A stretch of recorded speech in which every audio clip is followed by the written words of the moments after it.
Hi, my name is Wendy Hayden, and I am going to talk to you today about alternatives to Miralax in children.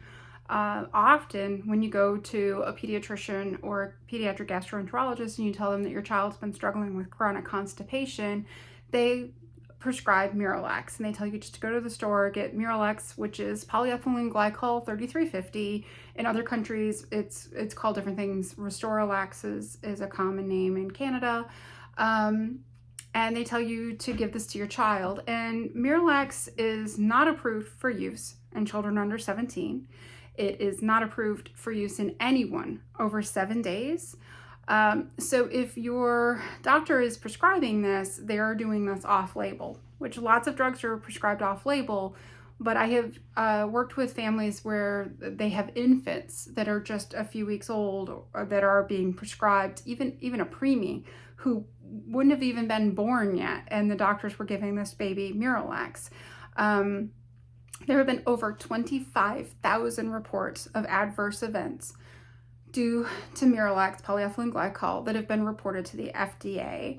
And some common side effects in children are rage, OCD, ADD, aggression, tics, seizures, panic attacks, speech issues, kidney issues, autism-like behaviors, oppositional defiance disorder, night terrors, numbness, acidosis, dysbiosis, learning delays, mouth sores, lack of growth, hallucinations, homicidal and suicidal ideations. So it's some pretty serious stuff that are happening, that are being reported to the FDA from families and from doctors, mostly from families that are making these reports. My own story starts, I'm not a doctor, I'm a mom, and my child had multiple issues that caused chronic constipation from birth, and his pediatric gastroenterologist, when he was 4, did a Miralax clean out and then put him on Miralax and told me that it was inert, it was safe as water, it was an indigestible sugar, and he could be on it for life and would probably need to be on it for life. None of those things are true. And my son ended up, over the course of the 16 months that he was on Miralax, developed panic attacks. He was having hallucinations. He had slurred speech. He was getting mouth sores. He wasn't growing. And I would go to doctors and they just kept telling me that it wasn't the Miralax, and that, he was diagnosed with PDD-NOS, which is like kind of a precursor of, we don't know what's going on with your kid and it might be autism, while on Miralax. And all of those things are the reason why I started working on my book, and why I started my website and the YouTube channel, to try to help families that are going through the same thing that I was going through with my child. So if you don't want to put your child on Miralax, there are lots of safe alternatives. And even if your doctor isn't telling you about them, if you go to your doctor and you talk to them, often they'll be like, oh yeah, you can try that, that'd be great. So usually my first thing that I recommend to families as an alternative to Miralax is natural magnesium. Magnesium works as an osmotic. And what that means is it's going to draw water into the intestine, it's going to soften the stool, and when you reach bowel tolerance, your body is going to excrete the extra magnesium and the softer stool out. So it's super effective. It's safe unless your child has some kind of other medical issues. Like I said, talk to your doctor about the as an option. But this is 100% more something that I would recommend before giving your child Miralax off label. So there's lots of different magnesiums. Milk of magnesia is another one that is a common one. You want to look for one that doesn't have any additives. It's just magnesium hydroxide and purified water. Often that's an off-label, like this is like a Kroger brand one. Let's see, Omni Blue Ocean Minerals is another mineral supplement, magnesium supplement that's great. Another alternative to Miralax is coconut oil. And you can get coconut oil anywhere. You can see I go through a lot of coconut oil. I buy it in gallon jugs. And I have recipes for coconut oil poop candy on my website. And you can mix it into oatmeal, you can mix it into smoothies, whatever your child will take. And the way that works is you're basically, the coconut oil goes down and it's soft, it softens the stool, it coats the stool, and it makes it easier to pass. So those are some good options. And pretty kid friendly. Most of those things kids don't fight you too hard on. Vitamin C is another option. This is not buffered vitamin C. So you might want to look for a buffered vitamin C for your child because it's easier on their stomach. And you're using vitamin C very similarly to the same way that you're using magnesium. The whole idea of that is you're giving them enough of it that their body's like, whoa, too much. And then it gets rid of the extra and it basically poops it out, the extra. So the downside with magnesium citrate, but even more so with vitamin C, is that it can cause acidic stools that burn. So you've got to be cautious with that. If you see, your child is having problems when they're having a bowel movement and it looks like it's burning, or they're crying, or they've got redness at their diaper area, then that's something to look for, that might be causing problems. So just be careful with that. Castor oil has been used for generations. Grandmas have used this, and great-grandmas and great-great-grandmas.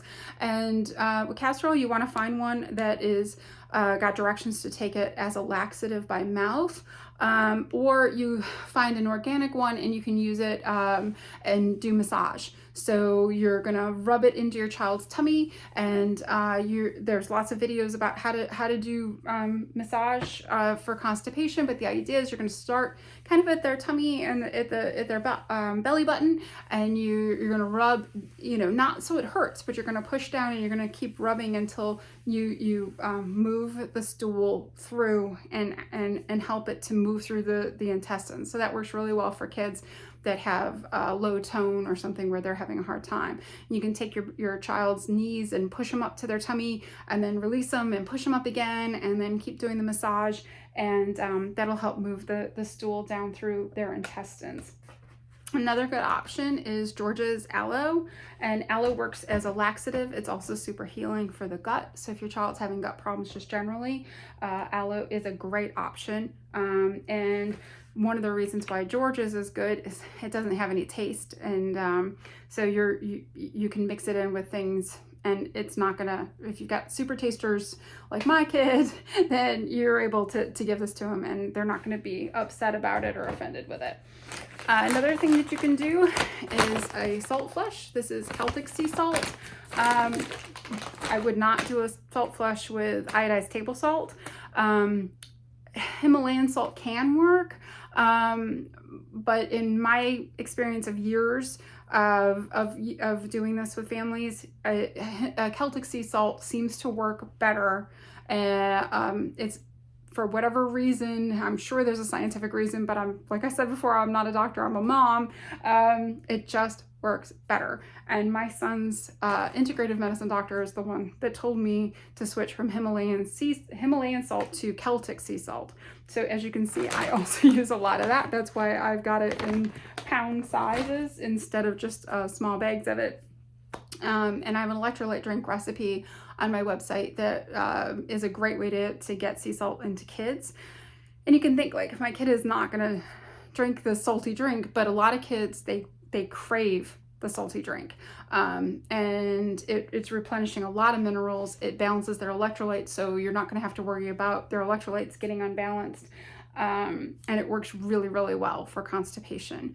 It's got in that drink also Epsom salt, and Epsom salt is magnesium sulfate. And I don't have any, I've already put it in another container, so I don't have the bags to show you. But what you're looking for with Epsom salt is you want one that has directions for laxative use. So you want one that has, it's not going to have lavender and different flavors in it or scents and things like that. And you want to use that in the tub, and you can also use it by mouth. So there's actual directions for using that.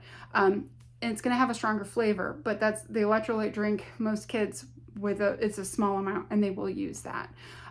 So I hope those alternatives to Miralax give you some ideas. These are all kind of short-term things that you can do to be able to produce a bowel movement. Long term, if your child is chronically constipated, it's super important to figure out why. The constipation is just a symptom of a bigger problem. So why is your child constipated? Do they not have enough fiber in their diet? Do they have too much fiber in their diet? Are they reacting to dairy, which is very, very common cause of constipation? A lot of kids can't tolerate dairy. Are they celiac or gluten intolerant, and gluten is causing their constipation? So there's lots of different things, and finding what that is that's causing the constipation in the first place is absolutely critical long term.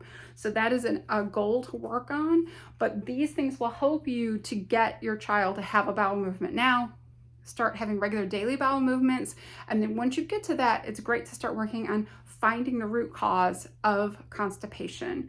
And if you need more support, other video, and we also have the book that's available on Amazon, What Your Doctor Didn't Tell You About Childhood Constipation. So I hope that helps you. We also have a Facebook group, National Constipation Solution. Lots of people there that have had lots of experience and are able to share their stories and what's worked for them and their children, and I'm in the group regularly and also helping. So I hope that helps. Thank you so much.